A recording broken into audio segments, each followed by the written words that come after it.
y está con nosotros vía telefónica Óscar Ocampo, coordinador de energía del Instituto Mexicano para la Competitividad del IMCO, a propósito de lo que ya quedó aprobado en la Cámara de Diputados, que es la contrarreforma a la ley de hidrocarburos. ¿Cómo estás, Óscar? Buenos días. ¿Qué tal, Rodrigo? Buen día. Gracias por toda la llamada. Evidentemente, bueno, pues hay impactos, se anticipa que habrá, como ya ocurrió en la contrarreforma a la industria eléctrica, un montón de amparos. ¿Qué es lo que han analizado y visto de esta propuesta en el IMCO? Pues, Rodrigo, como bien mencionas, es la reforma a la ley de hidrocarburos tiene muchos paralelismos con la reforma a la ley de la industria eléctrica. Entre ellos, precisamente, es esta parte litigiosa que seguramente va a venirse una vez se apruebe, como todo parece indicar, se va a aprobar en el Senado, en los amparos, en las acciones de inconstitucionalidad probablemente, porque esta reforma tiene problemas de congruencia con la Constitución, tiene problemas de congruencia con los tratados comerciales internacionales de los que México es parte, y probablemente la principal afectación de todos estos cambios que se hacen al régimen legal de los hidrocarburos es en la forma en la que se desincentiva la competencia económica, la forma en la que se cierra el mercado para beneficiar al jugador del Estado, que en este caso es Petróleos Mexicanos.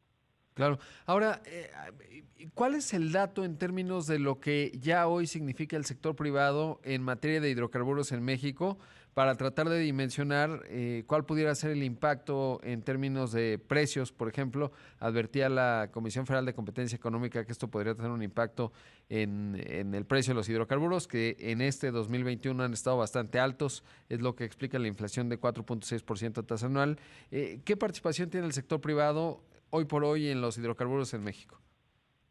Lo que es muy importante ahorita es que las reformas como la energética son reformas que tardan muchos años en madurar. Es decir, la reforma energética se aprobó en 2013, la legislación que viene en el 14, llevamos apenas 6 años de implementación de esta reforma. El mercado como tal tiene muy pocos años porque las reglas de operación del mercado, y para poner un ejemplo muy claro, nosotros podemos entender, las franquicias que no son Pemex de gasolineras, es decir, que el hecho de que nosotros podemos cargar gasolina en gasolineras que no son de Pemex, tiene muy pocos años y el crecimiento ha sido muy importante, pero lo más importante, lo más relevante de todo esto es el crecimiento a futuro, que es lo que ahorita se está eliminando. Es decir, ahorita está eliminando la posibilidad de mayor competencia en 2, en 5, en 10 años, que es cuando realmente se podrían ser tangibles los resultados positivos en materia de competencia económica que se reflejarían en menores precios. Ese es el principal impacto que tenemos en este momento por los cambios a la ley de hidrocarburos, que cancela la posibilidad de tener una mayor competencia desde el transporte hasta el almacenamiento, hasta, por supuesto, la venta final de gasolina al usuario final. Claro, entonces hoy por hoy, digamos hoy 2021, es todavía muy marginal la participación de los privados. No lo es. Es, es Ah, bastante elevada la participación de los privados en este momento y lo más importante aquí es el crecimiento que hay que en la viene, claro, diferencia que es entre lo que explicabas, pero ¿cuál será en el presente? O sea, por ejemplo, de la gasolina que se vende en México, ¿qué porcentaje será ya de empresas, de compañías? Obviamente están los grupos gasolineros, digamos, un mercado complejo, pero que, digamos, ¿quién está importando hoy gasolina en México que pudiera ser sujeto a que le revoquen su permiso bajo los auspicios de la seguridad nacional, la seguridad energética o la seguridad económica, que no están necesariamente definidas legalmente, pero ¿cuál sería el impacto, digamos, en términos de lo que ya alguien está importando? el principal impacto es en la parte de la incertidumbre jurídica en la que deja a las empresas esta reforma, porque se faculta a la CRE y a la CENER de forma arbitraria, y ese es el principal problema, la arbitrariedad bajo la cual van a funcionar ahora los permisos para el otorgamiento y la revocación de permisos, y la ineficiencia en la que quedan las empresas. Es probablemente la principal afectación. Por ejemplo, en los últimos 2 años que corresponden con los de la actual administración, los precios de importación de gasolinas se han reducido ni más ni menos que 93%. Al día de hoy hay únicamente 16 permisos de importación de gasolina vigentes Y esto, pues, con estos cambios, no podemos esperar sino que se reduzcan aún más estos permisos, cuando el espíritu de la reforma de 2013-14 era precisamente el contrario, era que esto aumentara exponencialmente, que se aprovechara la capacidad logística, la infraestructura de transporte que hay en este momento, para beneficiarnos de la conectividad que tiene México para importar gasolinas a menor precio. Porque, contrario a lo que dice la actual administración, el hecho de que México importe gasolinas no es en sí mismo una mala noticia. La seguridad energética no depende de que nosotros produzcamos todo nuestro consumo de gasolinas, sino depende de que tengamos la infraestructura en materia de tratados comerciales y en materia de infraestructura física, por supuesto, para reaccionar ante cambios de la demanda.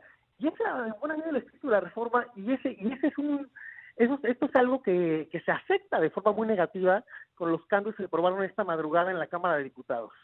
Claro, sí, porque finalmente pues tiene que ver más con la capacidad de almacenamiento, etcétera, que podamos tener y sobre todo aprovechar las ventajas comparativas de estar en la región Norteamérica, en donde Estados Unidos pues es realmente muy competitivo en ello y esto que mencionas, ¿no? Finalmente pues el permitir, digamos que en una empresa que está atravesando por enormes problemas, que esas ineficiencias pues no las acabamos pagando en las décadas por venir los consumidores. Ahora, ¿le ves algo positivo? A mí me llamaba la atención el asunto de pues revocar de manera total los permisos ahí sí a los que tengan actividad con combustible ilegal, es decir, el famoso huachicoleo. ¿Crees que esto es positivo o cómo lo analizan ya a profundidad ustedes en el IMCO?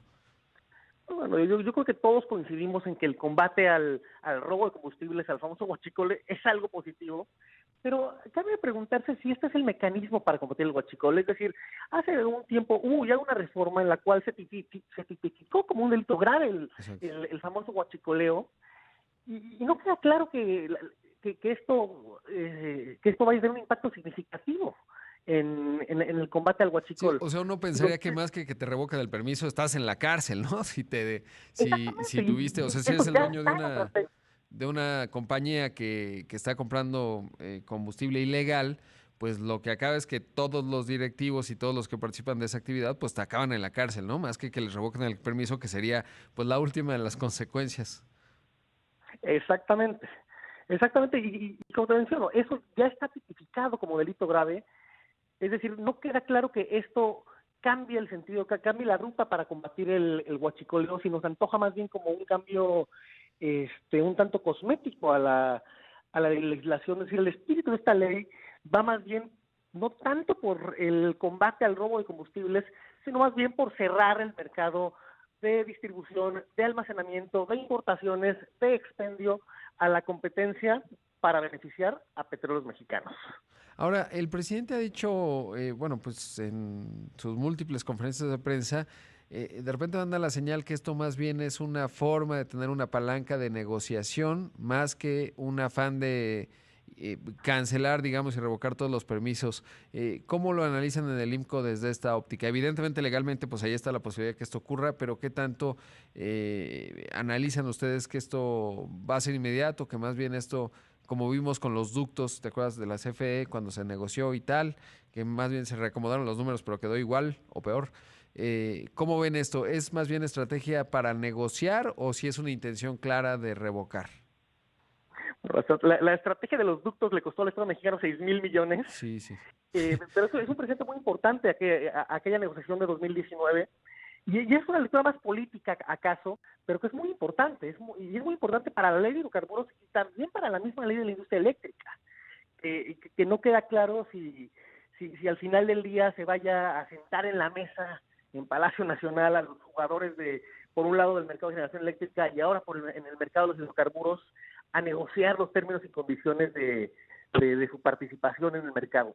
Lo cual, de ser el caso, sería altamente preocupante porque el Estado mexicano no puede funcionar con estas negociaciones. Yo como empresa privada no puedo depender de una negociación presidencial para ver en qué términos voy a participar en un mercado. ¿No? Eso debe estar definido en la ley, eso debe estar definido en la normatividad, eso no debe depender de negociaciones palaciegas. Pero como bien lo dices, el presidente de los gasoductos es muy importante y es preocupante a la vez. Por supuesto. Pues sí, vaya asunto y habrá que observar. Lo cierto es que ya de facto esto hace que, pues, difícilmente veo que, digamos, la inversión que se requiere, me acuerdo que platicaba en el contexto de la reforma por ahí de 2016 con el director general de Exxon aquí en México, y eran la primera que estaba haciendo trasvases, es decir, traían el combustible gasolina a Tuxpan y tenían toda una infraestructura de inversión grande y buscaban hacer almacenamiento en la península de Yucatán, en donde no hay de gasolina. Y pues todo eso, ninguna empresa en su sano juicio estaría dispuesta a tomar esas decisiones con un escenario de tanta incertidumbre y en donde bajo lineamientos poco claros en términos legales como amenaza o emergencia económica o energética, que no están necesariamente bien definidos, pues no vas a invertir decenas o cientos de millones de dólares, que son lo que se requiere para que México tenga la infraestructura adecuada y que por otro lado las finanzas públicas no tienen. Pero bueno, pues sí está el asunto. Oscar, muchas gracias por tomar la llamada. Encantado, Rodrigo. Saludos, buen día. Buen día. Ahí escuchamos a Oscar Ocampo, coordinador de energía del Instituto Mexicano para la Competitividad, el IMCO.